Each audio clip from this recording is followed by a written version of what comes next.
Welcome back to the Chanel. He was on duty when he suddenly collapsed in the middle of the street, his whole body convulsing, his eyes rolling back. No gunshots, no attackers, just a talisman lying next to the body. The police were panicked. The people were terrified. A well-prepared revenge plan, cruel and ghostly. Who did it? Why was it him?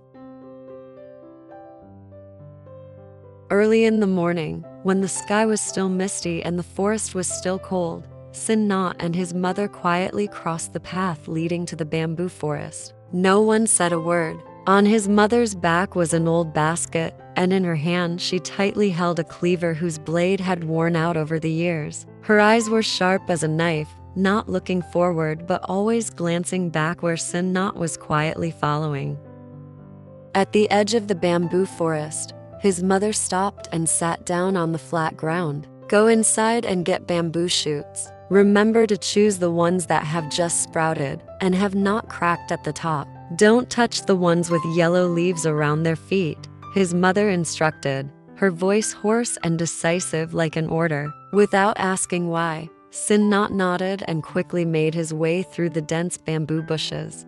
Inside, the bamboo forest was strangely gloomy. The light filtering through the dense foliage was only enough to illuminate the faint spots of light under his feet. Sinnhat knelt down, brushed aside the rotten leaves, and began to pry open each bamboo shoot that was still stuck to the ground. Some roots were slippery, as if something slimy had just touched them. Some trembled strangely when she touched them, but she did not stop. Behind her, the sound of her mother's knife was clacking away at the bamboo shoots on the outside, steady and cold, as if she was peeling off the skin of something nameless.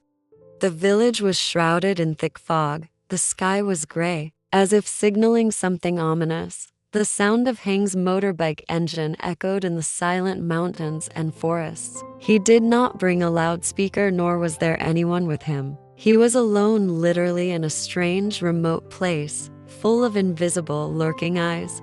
The first house he stopped by was deep behind a dense bamboo grove. The wooden door was only half closed. Hang walked up and saw an old woman, as thin as a dry branch, sitting on the bed, her eyes dull but sharp, as if they could see through his heart and soul. "Police," she said, her voice hoarse like the wind blowing through rocks. "Another person wearing that shirt is here. I went to the village to spread propaganda about crime prevention." "No need," she interrupted, then pulled out an old, crumpled photo from her shirt and held it out. Hang looked down. A man in uniform like him, but his face was crossed with red ink, and there were blood stains all over the back of his neck. "The previous person said the same thing," she muttered. "No one has found the body yet." The wind whistled through the crack in the door. Hang stood still, her back cold. This version doesn't only have living people.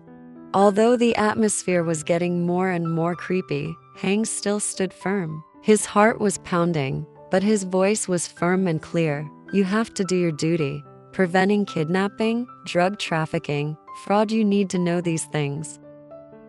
Having finished speaking, Hang pulled out a few photos from his bag. The faces of drug dealers, swindlers, and child kidnappers. He handed each one to the old woman, his eyes determined. "Look carefully. If you see anyone you know, report them immediately." Hang was still sitting in the dark house. The old lady did not answer, just looked at him with her deep eyes. Suddenly, heavy footsteps sounded outside the porch. The door was not closed. The wind blew through, carrying the scent of a stranger. A tall man appeared in front of the door. He stood still, silent, then slowly raised his head. His eyes met Hang's. At that moment, space seemed to freeze. Hang clearly felt the cold air rushing straight into her chest, making her spine shiver. That man, that gaze, full of hatred, vicious, unmistakable. He clenched his fists, suppressing his anger like a beast preparing to pounce. "That's it. Police. Hang. Coming to the village alone like this, no one will be able to save you in time. I will make you fall without firing a shot." He turned around and pulled out his phone from his pocket, glancing back as if to confirm that Hang was still inside. His fingers quickly dialed the number, his voice low and cold. That's right, Police Hang, alone, unarmed, sitting in the old lady's house. Come, this time, don't let him escape. Then he hung up, his eyes flashing with hatred. The plan began. Hang didn't know that the trap had already closed. In the misty early morning forest, Sinnhat and his mother were still working hard on the bamboo shoots they had just dug. Nhat knelt beside the bamboo roots, his hands quickly removing the soil, selecting each fresh, young bamboo shoot. His mother sat close by, peeling off the thick skin and neatly arranging them in a basket. Sweat beaded on their foreheads, but their eyes were full of determination. They did not know that somewhere else, a dark plot was forming. While they were only hoping to gather enough bamboo shoots to bring to the market early to exchange for some rice and salt, danger was approaching. Policeman Hang stood up, bowed to the old lady, and walked out of the house, still clutching the propaganda leaflets. He headed toward the next house in the village. His figure gradually disappeared behind the banana trees. Not far away, the man hid behind the door, his cold eyes following his every move. He was in no hurry. In his mind, the plan was being perfected, just waiting for Hang to go far enough so that no one could save her. Everything was under control.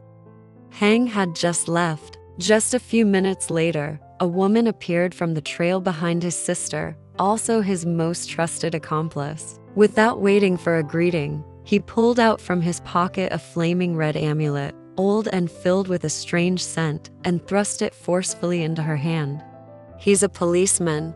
Be on high alert. You can't let him suspect anything, he whispered, his eyes blazing. I got this amulet from a witch doctor at the border. Just dip it in water, then secretly bring it to him 1 minute later. His mind will be confused, his speech will be slurred, his eyes will be blurred, his ears will be ringing. He will no longer be able to carry out his mission. As long as this time he succeeds, I will do whatever you want. The woman narrowed her eyes, clutching the amulet tightly in her hand. If he does it right, he will be judged as incompetent, fired without anyone knowing. Both of them looked towards the trail where Hang was walking further away. A dark trap has been set, with magic. No knife, no gun, but more vicious than anything. After exchanging the charms and discussing the plan, the two criminals quickly climbed onto the old motorbike, revved the engine and sped away. They did not enter the village, but turned onto a deserted trail, the only road Hang had to take to leave this area. It was a winding road, with dense trees and few people passing by, a perfect place to ambush without being detected. Here, he won't expect it, the man said, his eyes shining with malice. I'll pretend to be too drunk to walk, the woman nodded, hiding the charm in her sleeve. At the same time, Police Officer Hang had left the fourth house. After nearly a day of walking around the village to propagate, he turned his motorbike around, his back covered in sweat, but his heart was still light. He had no idea. Just a few hundred meters away, two people were stalking his every step, with a plot that didn't require bloodshed, but was enough to make a police officer collapse without explanation. The sun was already high in the sky. The sunlight filtered through the tree canopy, shining on the concrete road where Police Officer Hang was riding her motorbike back after a tiring propaganda session. Suddenly, from afar, he spotted a girl lying on her back on the side of the road, her hair disheveled, her body trembling slightly. He braked suddenly, his heart tightening with worry. A bad feeling made him get out of the car carefully. Miss, are you okay? He bent down to ask, intending to help her up. The girl whispered, her voice weak, but she tried to hold his hand. No need to take me anywhere. You just need to help me. A little, I'll be fine. Hang hesitated. Even though he felt something was wrong, his soldierly instincts did not allow him to abandon someone in need. He bent down, helped the girl up, and asked, what happened to you? Do you need me to take you to the hospital? She shook her head, her lips moving weakly. I'm just a little tired. Don't go. Don't leave me. Her sparkling eyes made Hang feel even more guilty. He turned his face towards the road, intending to call for more help. But in the split second he turned his back, a blood-red amulet appeared in front of him. Boom! A thin wisp of smoke burst out, a faint scent sweet but strange. As soon as Hang's eyes began to lose their spirit, become dull, the girl knew for sure the spell had taken effect. She couldn't hide her satisfaction. She moved closer, her voice sweet but cold like a poisonous snake.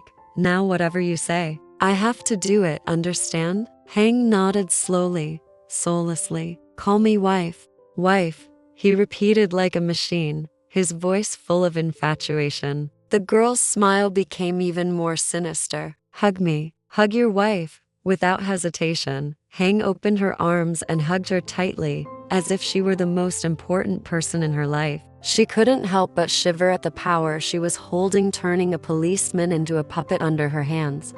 And then, just as she had expected, Hang went limp. Her whole body collapsed onto her shoulder. He fainted, completely under control. She squeezed him gently, leaned close to his ear and whispered, "Sleep, sleep deeply, hero." In the deserted forest, the shadows of two villains silently prepared to destroy the honor of a policeman, starting with an evil embrace.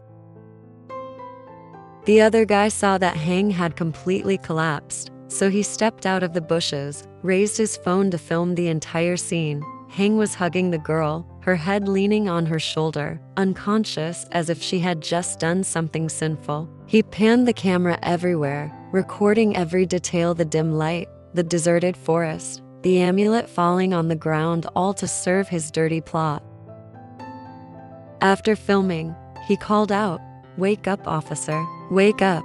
Hang blinked awake, her head aching like a hammer, her mind blank. Before she could figure out what was going on, the other guy stepped forward, pretending to be a passerby, suspiciously asking, "Huh? What are you two doing hugging each other in the middle of the forest like this?" Hang was bewildered. I don't remember anything." Suddenly, the girl burst into tears. He tried to rape me. He called me his wife, then rushed to hug me." Hang was stunned. "Are you crazy? I didn't do that." But it was too late. The two crooks had finished their act. They immediately pulled him. "Go to the commune police. There is evidence for everything." While Hang was being set up, Sinnhat was still leisurely at the market, selling bamboo shoots with her mother as usual. She had no idea that her husband was facing a cruel trap. His honor could be ruined just because of a staged video. After the market, Nhat and his mother carried bamboo shoots back, their faces happy and carefree. She had no idea that each step home brought her closer to the waiting storm. On the other side, Hang was struggling with her injustice, only hoping to keep her wife's loving gaze. Under the harsh midday sun, Hang was dragged to the commune police station. Hang's face was still pale. Her eyes had not yet recovered from fainting. The other two, the girl and the man, were still playing the roles of victim and relative, acting as if they were real. As soon as they entered the duty room, the man slammed his hand on the table and shouted loudly, "I want to report. Police Hang raped my sister in the middle of the street." The girl was sobbing. "You hugged me, called me your wife. I was so scared. I couldn't resist." The whole room was silent. A police officer was accused in broad daylight. Hang's boss, a stern middle-aged man, came out, looked at all three of them, then turned to Hang. "Do you have anything to say?" Hang's voice trembled, but she was determined. "Sir, I didn't do anything. I saw the girl lying on the side of the road. I just wanted to help. I don't remember anything after that. I think I was poisoned or hypnotized." The other guy sneered. "Hypnotized? Are the police still superstitious?" He took out his phone and gave it to Hang's boss. "Watch this video. You see it with your own eyes and hear it and still deny it." Hang took the phone and pressed play. The screen showed Hang leaning on the girl, her arms around her, her mouth muttering the word wife, her eyes dull. The scene was clear. Every detail was easy to misunderstand. The girl acted wonderfully, crying, shivering, trembling as if she had just experienced real trauma. After watching, the boss was silent for a few seconds. No one knew what he was thinking. Then, he put the phone down on the table, sighed. I understand. This case, I will investigate thoroughly. He turned to the girl and the man. You two go home. Thank you for reporting. While waiting for the conclusion, we will handle it according to the regulations. Both nodded, pretending to be tired, and left, but their eyes were full of satisfaction as they passed Hang.